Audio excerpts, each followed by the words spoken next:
entrepreneur, fitness professional, brand creator. Phil from Raiden turned a passion for fitness into a brilliant business plan. Hailing from Scarborough's East End, Phil grew up in a tough Malvern community that shaped the way he views the world. Phil has took a non-linear path in his path to entrepreneurship, from opening up his own gym facility to creating an authentic brand to serving Scarborough's community. Phil from Raiden embodies the rose that grew in Scarborough. This is a culture conversation.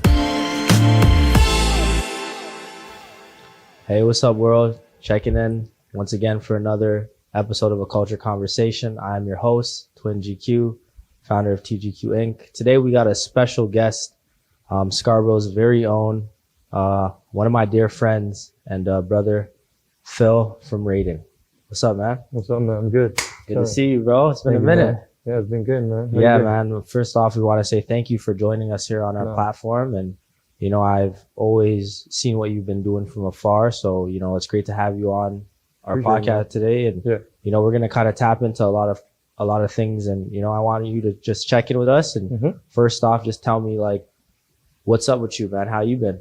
Man, I'm chilling, man. I think, you know, there's not much that we can do as of late, you know, but I think it gives us a sense of time to kind of like chill out a little bit, kind of, you know, take a break and tackle things that we normally wouldn't. Yeah. And kind of just like iron it out a little bit better. So when we do come back, you know, that we're ready to go. Yeah, absolutely. And, you know, we were talking about the pandemic, which I look at as our new reality. So how have you been able to adjust to the normalcy of the global pandemic and the whole Corona, like 19 stuff? Yeah. I think for personally, it allowed me to just like be more patient with stuff. I think I'm always like working on the go, and I'm always trying to just be productive as so much.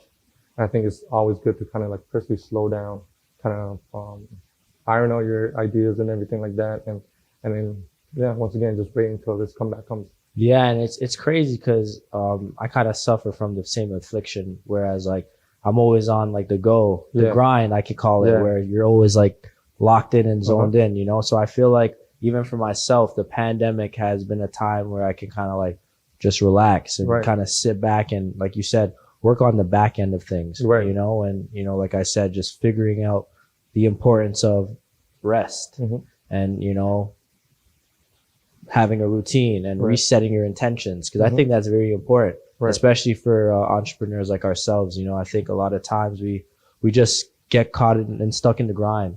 You know, we kind of ignore some red flags, you know, so I think it's been a good reset, you know what I mean? And I've seen even what you've done with Raiden and taking the brand now online and, you know, creating digital content. So just talk about that and how you were able to adapt to, you know, the constant evolution of the digital marketplace and keeping your brand relevant through the time of the pandemic.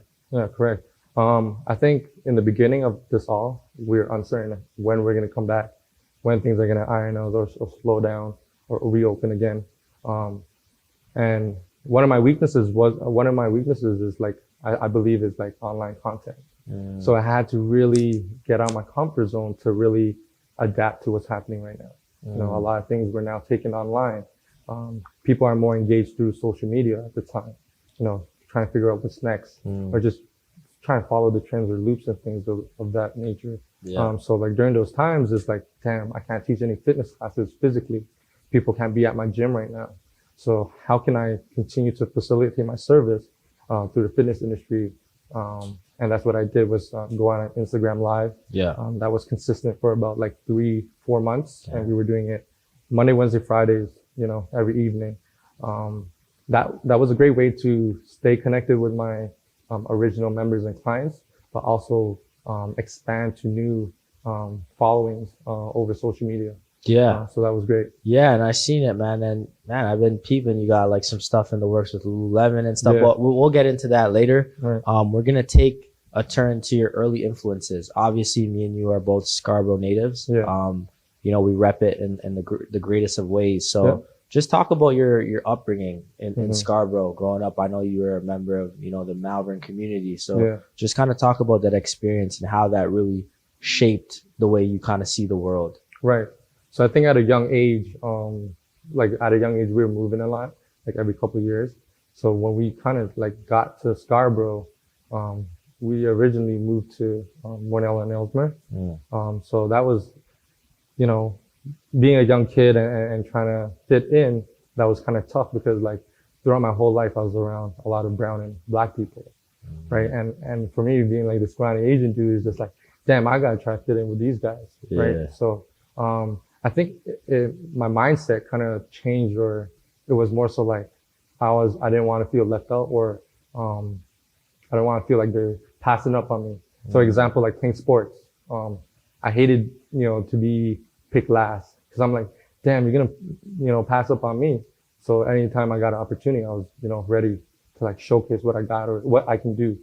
Cause I believe I'm, confident enough to understand what I'm capable of. Yeah. And that just resonates throughout life too. So, being able to kind of just like work with a chip on your shoulder and feeling like, sometimes things are stacked against you, and pressure's on.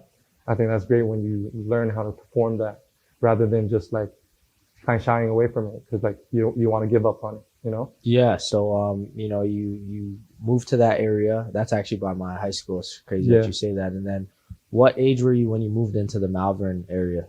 I'm probably like 10, 11 years old. Okay. So what was that transition like? Well, like it was kind of similar to living in Mornell, like the same environment. So it wasn't really much of a change. Like I was born and raised in Regent Park, and then we moved to like Jane and Finch, James Shepherd area, and then Mornell and the Malvern. So it's like I've done seen that. So it's like it's not something new, but it will always giving me a chance to like see it from outside in, saying like, yo, there's a certain problem or reason why these communities are like this, Why is it, whether it's set up or not, it's more so you see visible minorities around you, lower income families around you, right? So you gotta make sure you don't fall into it and, go through, bad experiences. Yeah. So you gotta have a mindset where, you understand that, I'm not gonna be here for long, and I want to make the best out of it. And I think with that mindset, you're kind of confident to push forward and not have these distractions around you play a factor. Yeah, and it's interesting that you said that because I feel like a lot of people fall victim to like being a product of their own environment. Right. There's always those kids that say, nah, man, like my environment isn't gonna, impact my life in a negative way. I'm gonna beat the system, raise above the status quo. Yeah. So a person like yourself, growing up in the toughest environments around Toronto, how are you able to keep that vision and then to say, okay, one day I'm gonna overcome my surroundings? Right. I think growing up, you just always gotta be curious. I've learned to, if you're curious, ask a question. So I think with that being said I've learned a lot through my experience and other people's experience. So, other people telling me, this and that or what they've been through. For sure is a resource for you to make better decisions as you grow up because they've been telling you about it. So you don't want to go down those routes and stuff like that. So I think, being confident with what you can do, what your capabilities are, and then making right decisions to not get caught up in the wrong side of things, So I think that was the challenge was like trying to obtain respect from your friends, the people around you, but also like not trying to lose yourself because you want to fit in, right? And once you fit in, that's what's going to happen. You're going to be a product of your own environment, and you're going to be too deep into it where you won't be able to focus on yourself, your goals. And then you're going to have that regret, why I should have accomplished this. I should have done that. But it's, just got to be strong, have a strong emotional intelligence and stick with it. Yeah, absolutely. Yeah. And, we talk about coming from Scarborough and the pride that you hold and, in the terms of taking over the world with that, chip on your shoulder. Yeah. And, talking about coming out the environment, what are some lessons that, the Scarborough community kind of taught you? I think like grit, like, you can't give up. You can't get like, pushed around. I think that's the kind of confidence you gotta live with is like, you can't allow these things to kind of disturb you or distract you or like kind of move you. So you got to stay in your own lane, focus on your own things. I think it's tough when you're surrounded by so much things where you want to be a part of, and yeah. Yeah, and it's crazy because you might go to high school and your friends might be doing X, Y, and Z. Yeah, correct. And you're focused on what you got to do. But, yeah. you know, when you're 15 or 16 years old, you just want to have fun. Exactly. You know? So sometimes you get lost in the sauce. You know what I mean? But as you're ascending to that higher place, you got to really kind of separate yourself. And at times you might have to make those hard decisions. You might have to have those tough conversations at a young age, you know, but, you know, it kind of pays dividends to what you're doing now. Right. I think it's also like, you know, at a young age, just trying to figure out what you want to do and then experiencing certain things that don't allow you to grow. So, you know, like, you know, people not being supportive of you. Maybe you're in relationships that are toxic, or maybe, you know, your parents don't agree with what you want to do. You know, so there's a lot of things that can be like negative, but it's not in a way where it's purposely. So I think at that age of like 18, 19, I'm like, yo, you know what? One thing that like makes me like happy or energetic is like playing sports or being active, fitness, right? So I'm just figuring out like, okay, cool. So every time I'm playing sports or I'm working out, how come I feel good? How come I feel happy? But then when I go home, I'm going home through like, not going home, but like outside the gym, I'm in like negative, you know, environments where it's like, I don't want to be in this. I don't want to do that. Right. So now you got to make a decision where it's like, I had to kind of subtract all the things that were negative, all the things that were draining me and focus on the things that was like giving me energy, good energy. Absolutely. So around that time of like 18, 19, I kind of found a gym where I was like, I had no experience. I went to a gym in Markham and they basically taught me everything, how to run a gym. Shout out to Fight Fitness. Without that place, I think I wouldn't be who I am. And it's because it's the environment. It was much different than Scarborough.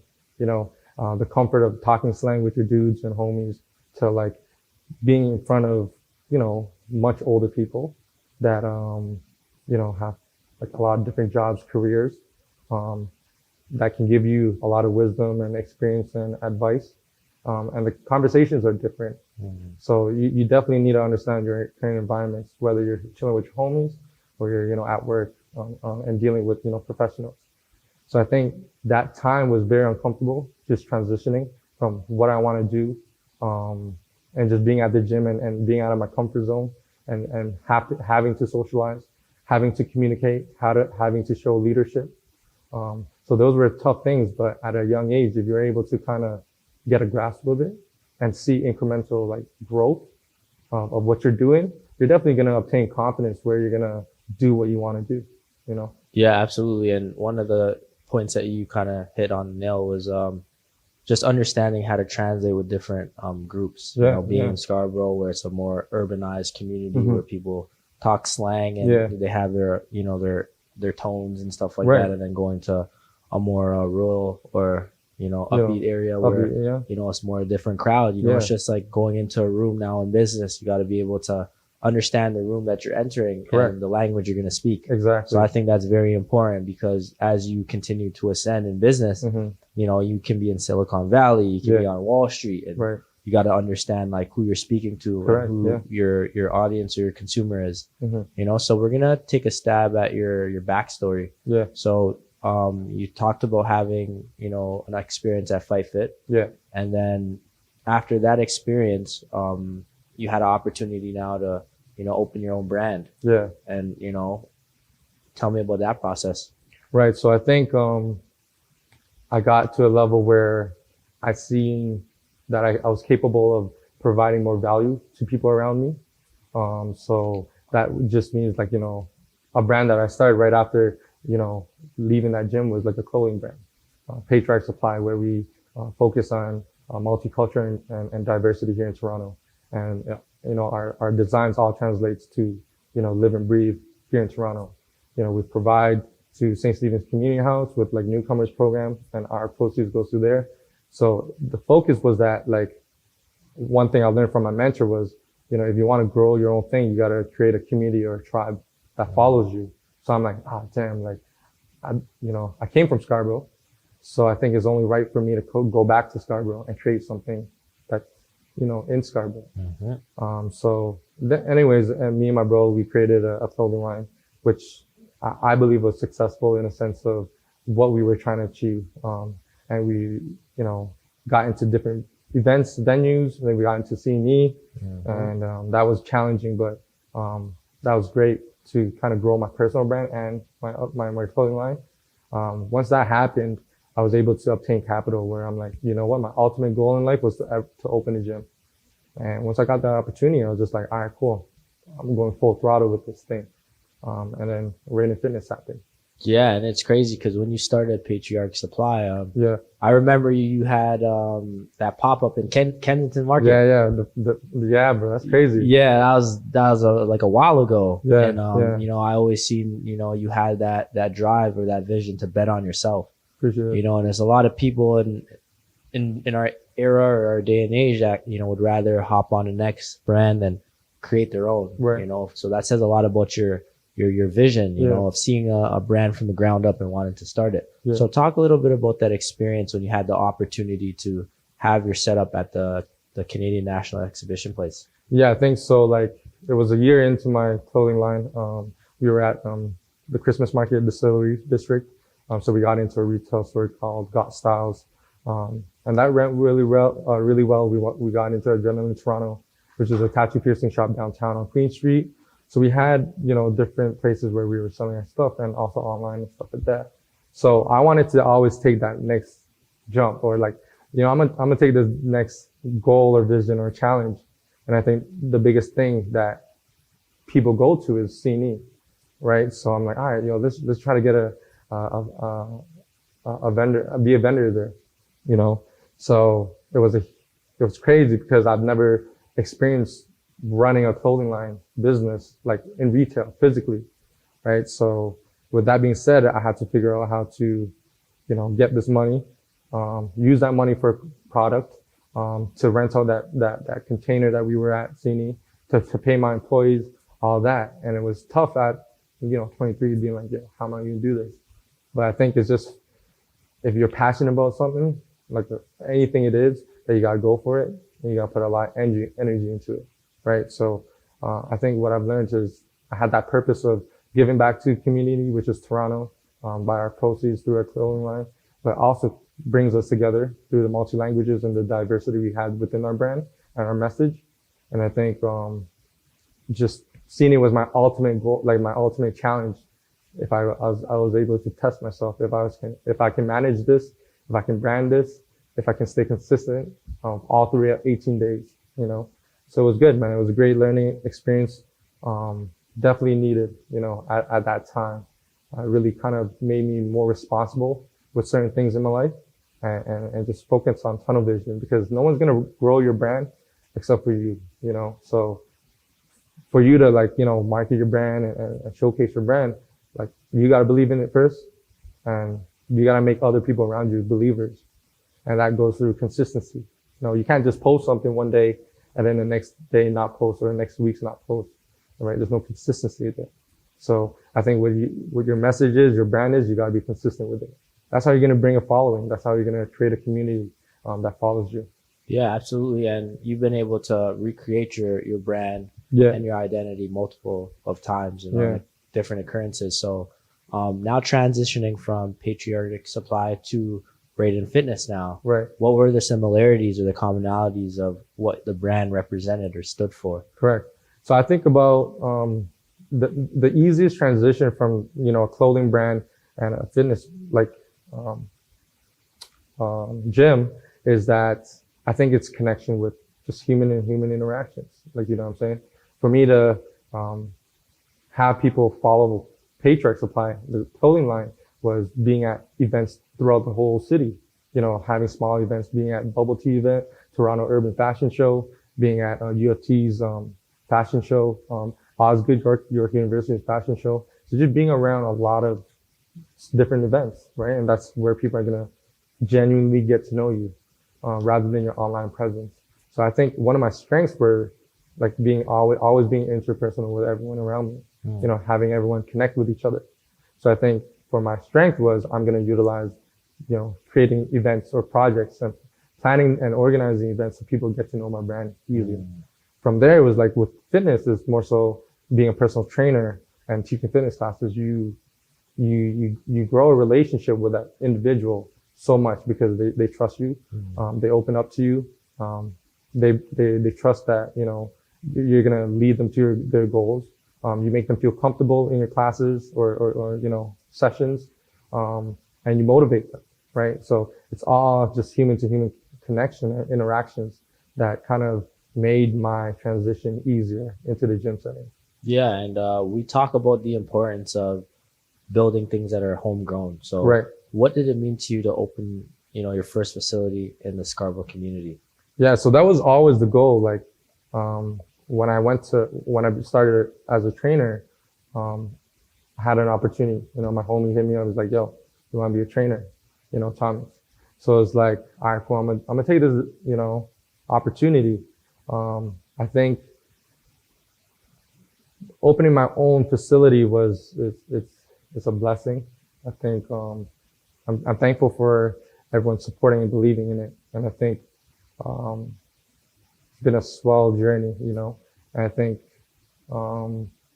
there's so much more to grow, and we just gotta wait until COVID's done, or all this is done. Yeah. And it's crazy because we always say it, Scarborough is a place of what you refer to as a place of hidden gems. Yeah. A lot of great things and great people come out of that community, but maybe there's not like that light being shined on it. Right. So talk about that.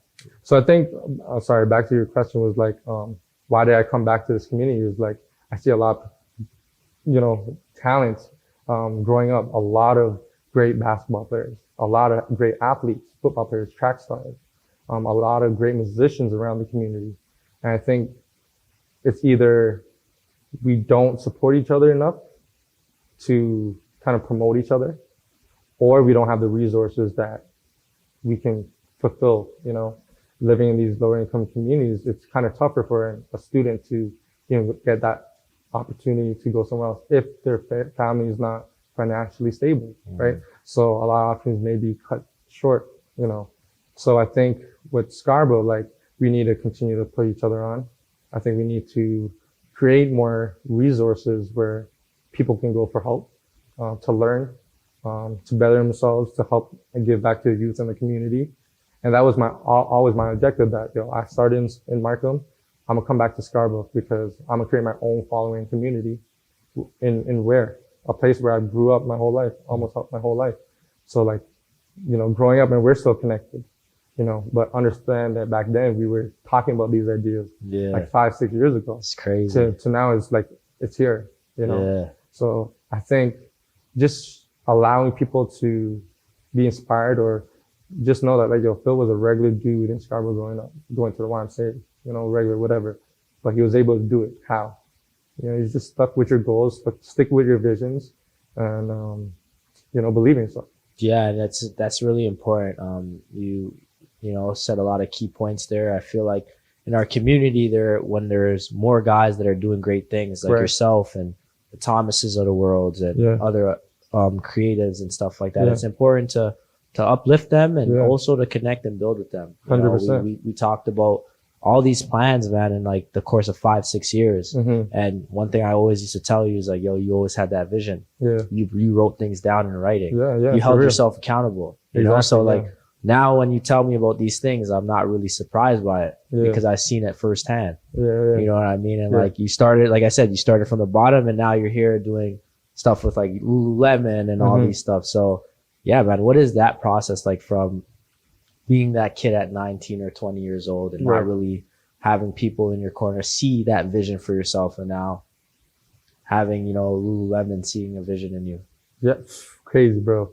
I think it just starts with like, I think the faster you're able to figure out what you want to do, I think the easiest way to figure out what you want to do is what makes you passionate.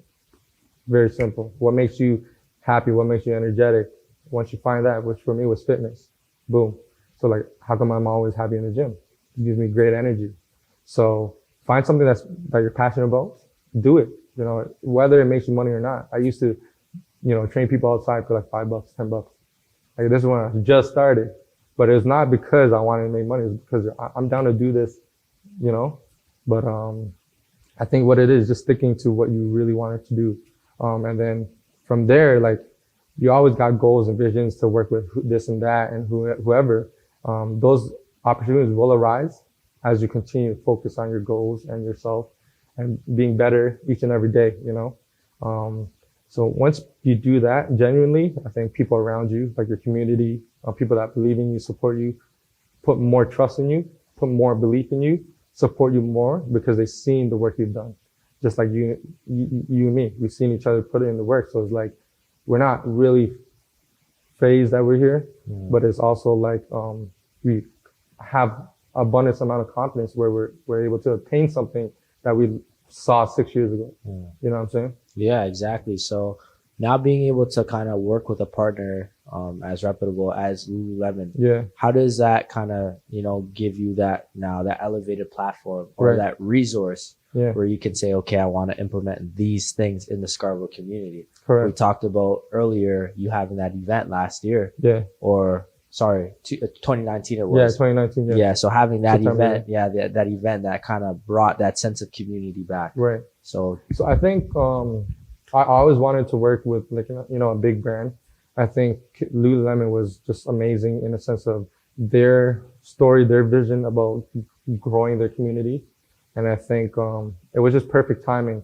You know, I'm all about, you know, bringing people together. I'm always about growing a community, my own community in Raiden Fitness, right? This is where everyone can empower each other, everyone can connect and network with each other.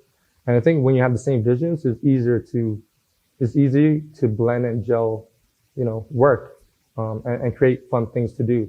So I was able to I was given an opportunity to become a brand ambassador by just really being engaged with Lululemon for like a whole year. You know, them invited me to an event because one of the ambassadors knew me.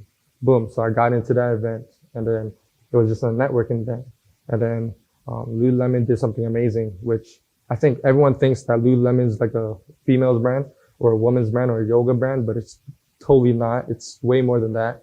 And I think that year of 2019, they created, you know, a campaign called Always in Motion. And this was to kind of build the men's community much more.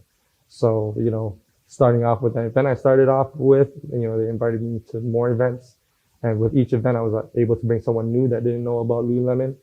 And then the opportunity arose where I'm like, hey, can I host a workout for Lululemon at my gym? You know, and they're like, yeah, for sure, go ahead. And that's the event that you were at. Wow. So it's just like, you know, keeping in touch with them, you know, being consistent with them, just showing that you genuinely want to build a community, and help people. And I think my message and Lululemon's message were just meshed and gelled in together where, like, you know, they believed in me and what I'm trying to do with Scarborough. And I would love for them to be my support in all this. And that's why we're, you know, in a partnership where I'm a brand ambassador. And my objective is to kind of create things for the community.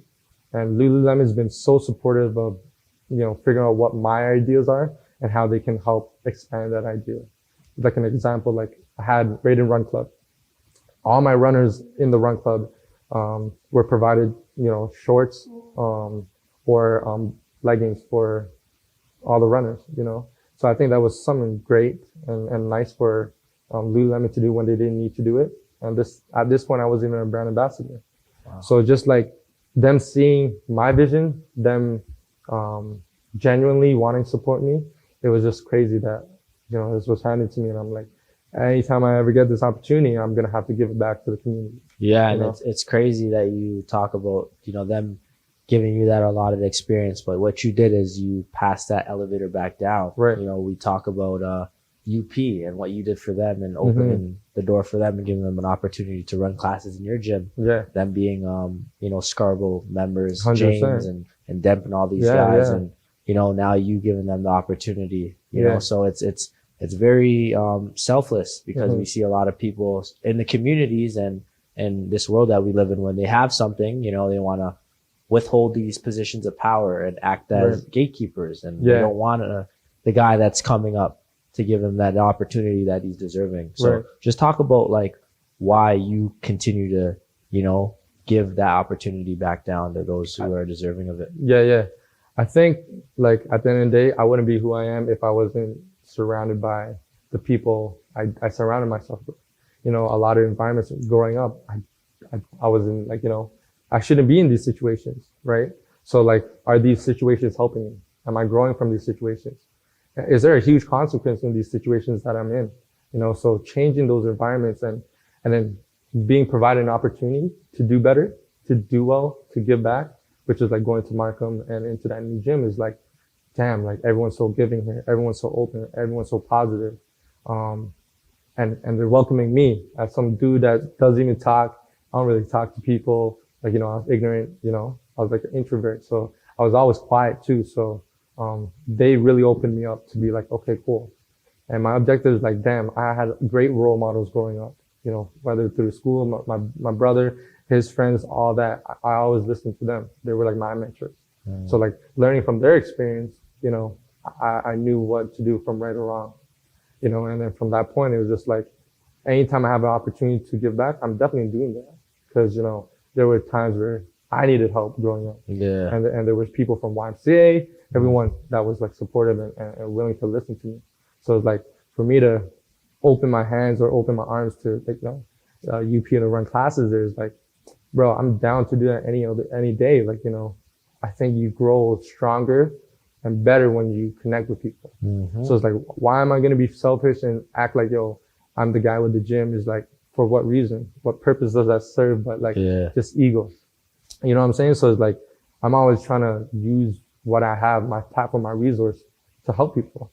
Like, I didn't have to go on Instagram Live and do free classes and do like 40 classes for free, right? But I want to do it because I feel like I have a responsibility because I have a gym that I should be facilitating my service regardless if it's, you know, closed or not. And I can't, you know, do real fitness classes.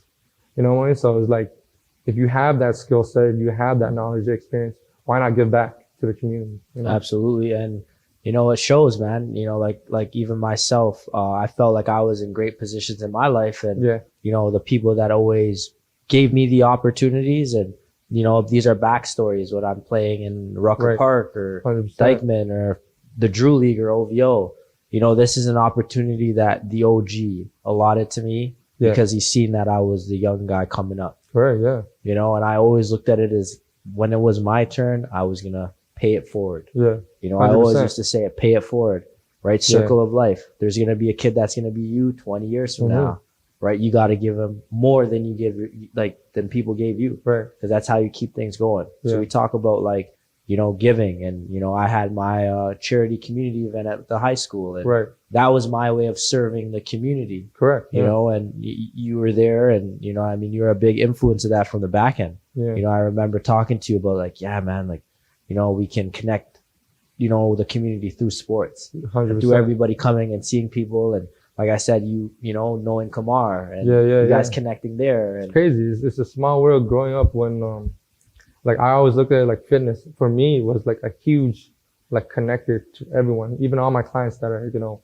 corporate jobs or doctors, lawyers, whatever, accountants, whatever, they all come from different career environments, job environments, but they all connect at the gym in a fitness class. You know, no one judges anyone, but it's rather everyone empowers them and motivates everyone. Yeah. So that's crazy where you can just like, you know, utilize, like I always looked at people coming to fitness classes to get away from their personal life, just to have that 1 hour to focus on themselves, whether it's working out, being around people, being in a strong, happy environment, and motivating. At the end of the workout, you're going to feel accomplished, achieved, you know, you're going to feel good about yourself, you know, so, you know, giving back to the community is very important because it's a responsibility of, you know, if you believe that you have these leadership traits, you should facilitate it. And, people are going to follow you. People are going to support you, help you, but also want you to, you know, show them that you can do this. You know what I'm saying? Yeah, absolutely. And, you know, obviously you being in, you know, the peak of your career, entering your first prime, I should say, what is the future for Raiden Fitness? Crazy. It's a headquarters in Scarborough. I've been talking about, man, how how for like 6 years, but I've been saying that I want to open a gym. Yeah. You know, it's been here. Like I'm content with that. You know, but I'm not satisfied because I feel like I have so much more to offer, and this community would love.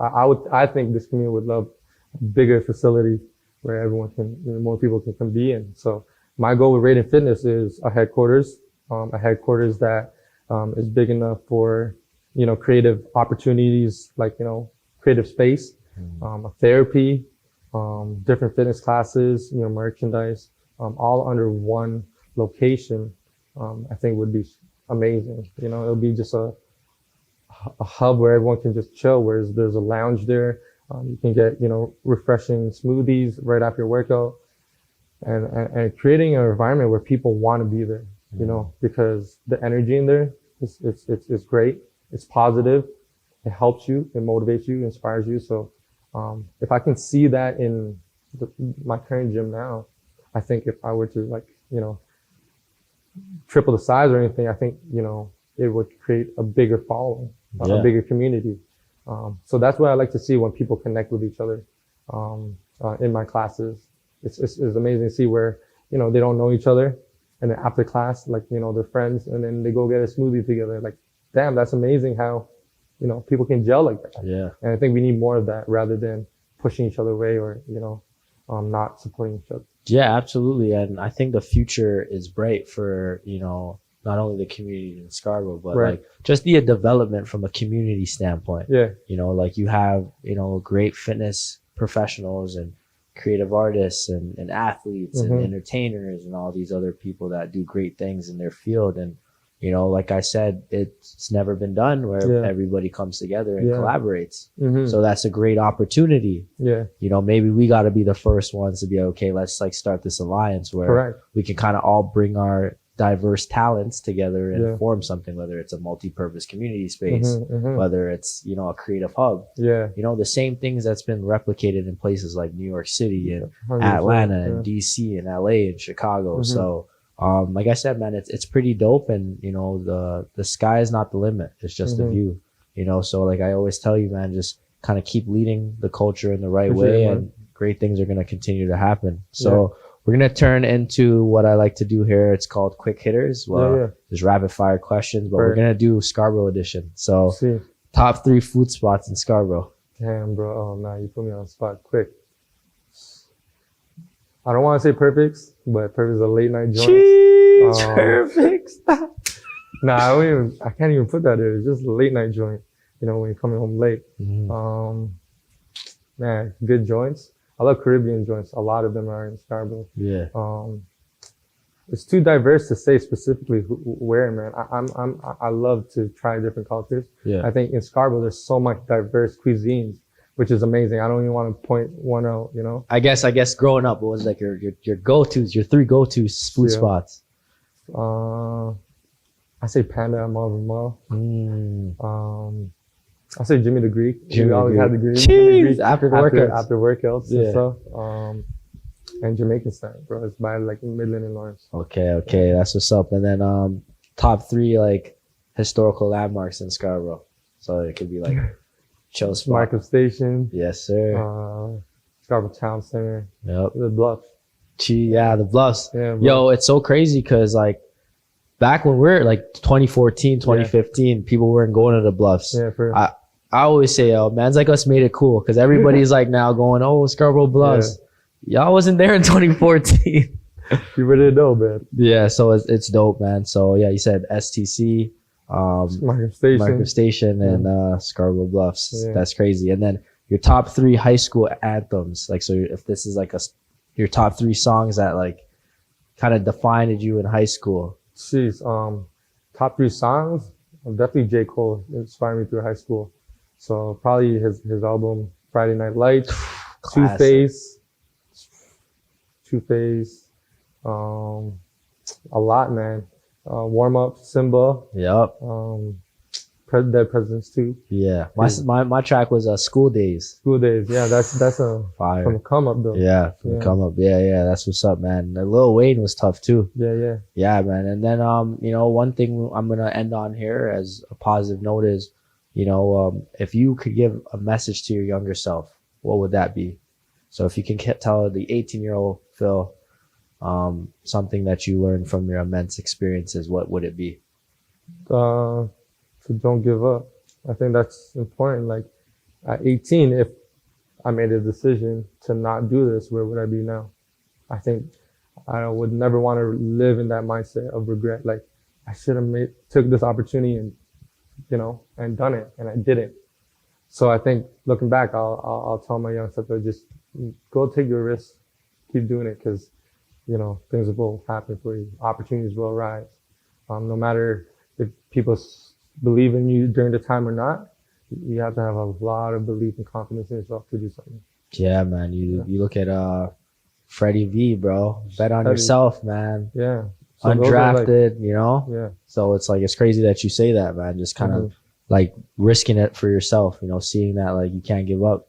And I would even say it's a risk. I think it's a risk when you don't focus on yourself. And not trying to be self-centered. It's like when you focus on yourself and you grow your character traits, you sharpen them. You're a better person. You're able to give people genuinely. And that's what it is. I think you just need to be better for yourself, and then everything around you can be better. And I think that translates very heavily when you want to open your own business. Because if you're a fake person, or if you're a sly person, that's going to translate and resonate into your business. So it's always key to just be genuine. Take responsibility for things that, that happen, whether it's rewards or consequences. And just continue to believe in yourself. Just do it. Yeah. And then, the phrase, the rose that grew from Scarborough, what does that mean to you? Defying all odds. I think when things are stacked against you, or you feel like no one's around you to support you, I think you just got, once again, bet on yourself. You're always going to make it out. How hard the environment is. I think if you have a strong mind, like a rose growing, from concrete, it's more so, it's still going to continue to push in whatever conditions and environments. So yeah. So I just wanted to end there by saying that's what you have exemplified. For me, knowing you since you're 15 years old to now, man, is that immense growth. I remember meeting you at the Y, and you were the kid that was probably shy to say what's up. For real. But we shared that passion in basketball, and over the years we got closer. We kind of built together. Right. We held each other accountable. 100%. We supported each other, and like we're here now. It's crazy to see all of the things we had to live through. With whether it's bad people in our life, negative experiences there. And, just staying close with each other. And like supporting each other through the bad and the good. When our other friends made bad decisions, we're trying to like say, hey, you got to pick it up. Let's better ourselves, and people around them will better themselves as well. Yeah. So it's amazing to see, man. And like I said, you always have my support here. You're always welcome on our platform. And, we're going to check out here on season 3, episode 3, The Rose That Grew from Scarborough. Special shout out to our partners, Topic Wear, best boxers in the city, as well as All Black Market, the online digital platform that highlights Black creatives and other Black-owned businesses. So checking out, I'm your host with my guy Phil here, and we're tuning out. Peace.